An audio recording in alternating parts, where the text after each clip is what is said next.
Hey, I'm Pastor Rossiter. I'm the campus pastor here at Creekside. And something that we're going to be doing this year, we're just going to be having some conversation with some teachers, some coaches, some students, just to for you guys to be able to get to know them a little bit more. Students are going to get to know them, but that way families, moms, dad, others can get to know them just a little bit more. So I got Mr. Capps. He is going to be teaching 8th grade history this year. He also teaches 8th grade Bible, and then he does some coaching, does the track. And so thank you for joining me, Mr. Capps. And so let's just start. How long have you been at Creekside? Wow, so we got here together. I think we are just starting our 7th year, I think is where we're at. We're starting our 7th year here. We did. We came in together, and I remember that first new teacher orientation. Yes, that was awesome. So now everybody's looking at us like, what do we do? Like we're getting to be. I was called the old guy upstairs the other day. I thought, wow, okay. That's good. It's a much better feeling coming in, getting ready for school when you know what you're doing versus that first time like, where's the bathroom, the water fountain, what do we do? So, all right, just some random questions. What is your favorite movie? My favorite movie would have to be the Rocky series. I'm a big Rocky fan. So really? Especially Rocky 1 and Rocky 2. But hey, you get in the Cold War when you talk about Rocky 4. So. That's okay. Now, can you give a Rocky impersonation, putting you on the spot? Yeah, sure. Go ahead.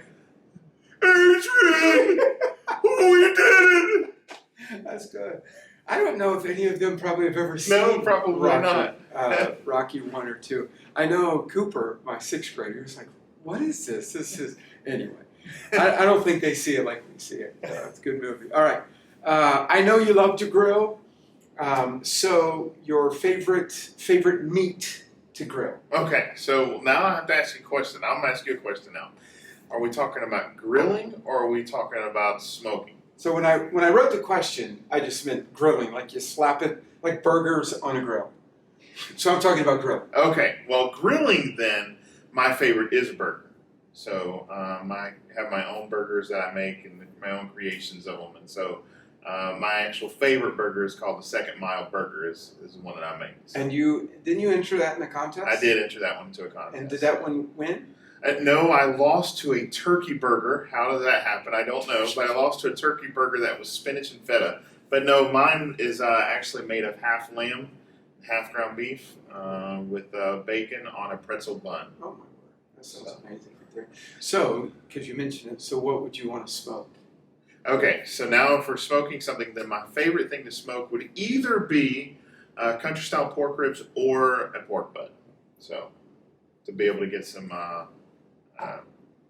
regular barbecue sandwiches. And I know before we started recording, you said you got a new grill, so you got three grills? I do. I have 3 grills. I have one that I won because of the second place burger. So I've got my Weber gas grill. And then I also have a Komodo that's one of those big acorn-looking things that was given to me. But then I just purchased my very first grill a couple weeks ago. It's a big offset smoker where I can do about 6 pork butts on it or 4 turkeys or 60 sausages. So we can feed the whole school. Party right there. Right? We got to do that. So, all right, favorite drink?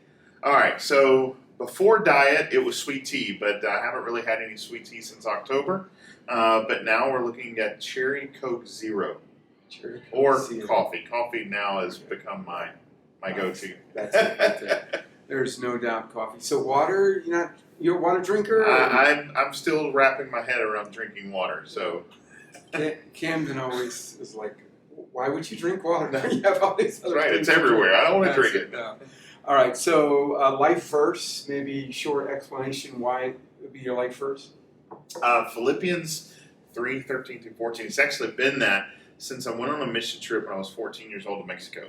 And I got to see some things. But it's, brothers, I did not count to have laid hold of it all, but this one thing I have, and that's forgetting what's behind and striving towards the goal that Christ has set before us. So it's awesome. Sweet. Favorite college team? University of Florida. Woo! Go Gators. Go Gators right there. Yeah. How did you become a Florida Gator fan? All right, so everybody asks me, are you from Florida? No, I was born in Macon, Georgia. Everybody around me is a Georgia fan, but actually it started because I love football. But my favorite part of football is defense. And so in 1989, I know many of you probably don't remember that, but in 1989, the Gators were a much better team when it comes to defense at that time. That was just before the whole Spurrier era. So I really liked watching their defense at that time. Mainly I was attracted to them because of the colors, but I was 9 years old at the time. Sweet. So, but then I've just carried it on. And even though they weren't defense of the 90s, still watched them. It's hard living being Gators in Georgia land, is it not? It is difficult. But when you get to hang around people who are like-minded and smart like we are, it's good. That's it. That's it. And we do have to remind them that we beat them. That's right. Last year, right? That's right. So I don't know what will happen this year. So, all right. So you're a history teacher, 8th grade history. You've been teaching 7th and 8th grade history off and on. So what is your favorite time in history? All right, so my favorite thing to teach to the students is the Cold War era. They are just fascinated by all the different things that happen between the United States and Russia. Of course, then you get into the movies like Rocky, Hunt for Red October, all those kind of stuff, just kind of crazy time period. So I love teaching that, but my favorite one to study is actual Civil War era and all that kind of that happened here. So. I was a history major, but only because I like studying the wars, Revolutionary War, World War I, all of those. But I've never taught a day of history in my life. I started teaching Bible and that was it, but I was a history major. We'll come upstairs, we'll have a history talk. Yeah, we'll do that. All right, so last year you went through a trial with some health issues, and so as a staff, we were praying for you, and I know a lot of family and friends were praying for you. And the Lord did a miracle in your life, so just kind of briefly explain what God did in your life. Well, briefly is going to be the difficult part. Yes, but, would you just explain? But actually, it had nothing to do with COVID.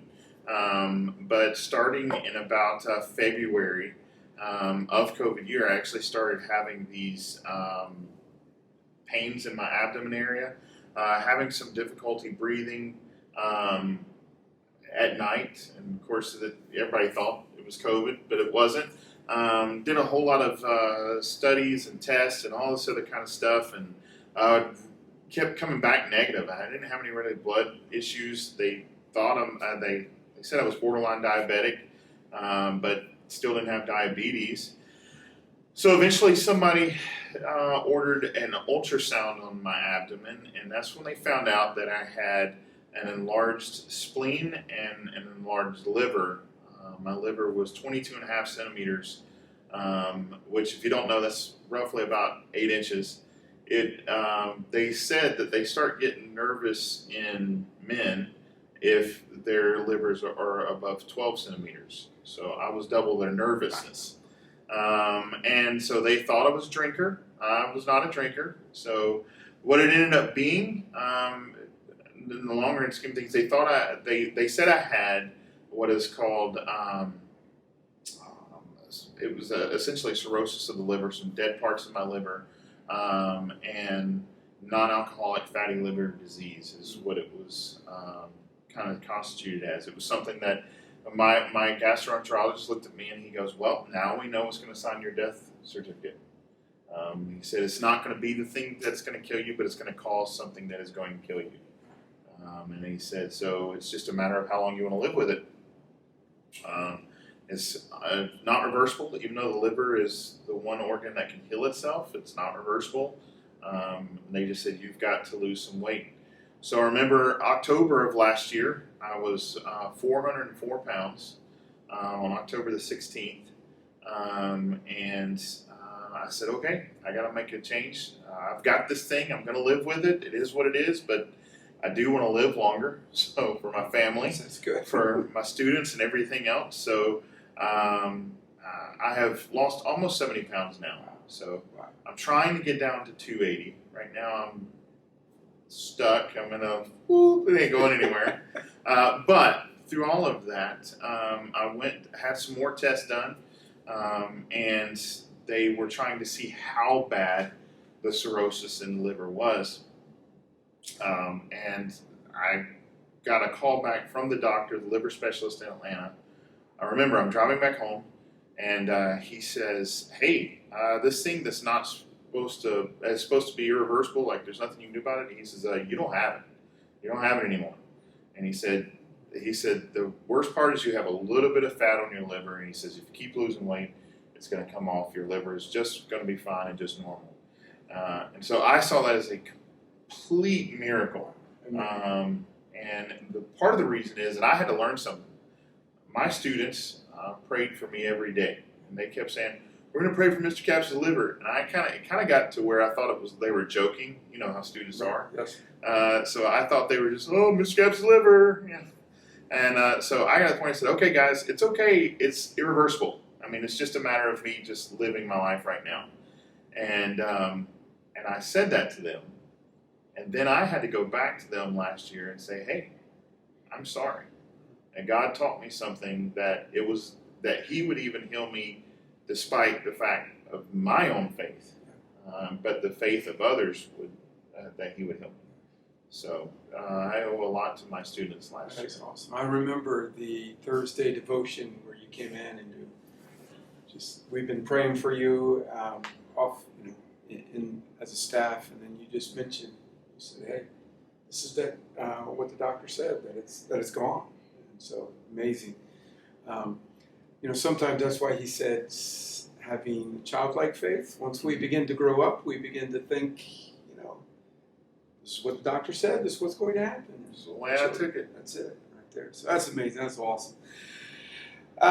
So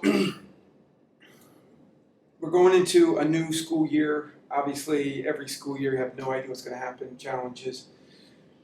So what would be, prayer for your heart? Maybe something you're looking for, something you're praying for personally, for you, your family, your students, just this year for Creekside. So my biggest deal is it changes every year for my different desire for students, except for one part, and that is just that they continue to grow in their relationship with the Lord, and they come to experience Him in new ways, and opening their ears to hear Him speak every day. And so that is my major prayer this year, as is always every year. As far as going further than that, through their relationship and growing with Him, I pray that students would learn to see history and civics through the eyes of the Lord and through the eyes of Scripture, and that they would learn to be better citizens of this state and this country, and then the ultimate better citizens of the world, but through the eyes of the Lord and Him teaching them the way He sees it, the way He wants it done. So that's my ultimate dream and outcome for them. But it's also, hopefully, we are going to have, little plug here, we're going to have a history night on March the 7th. Yes. We're going to have civics and history, and trying to invite anybody and everybody we can, but just to kind of put it at the forefront. Yeah. And the great thing here at Creekside, we get to be able to show it through the filter of the Bible, and that God has worked His hand throughout every part of history. He hasn't left us alone, and He hasn't left us up to our own devices, but He has woven His Scripture into each little part of history. That's awesome. That's awesome. Well, Mr. Capps, thank you for coming and just talking and sharing some things in your heart, and look forward to having a great year. So, hey, thanks for tuning in. That's Mr. Capps. Just be lifting him up in prayer as he ministers to the students. And just remember, the Christian life is a walk of faith. Thank you. Appreciate it, sir. Thank you. Awesome. Thank you. That was fun. Loved it.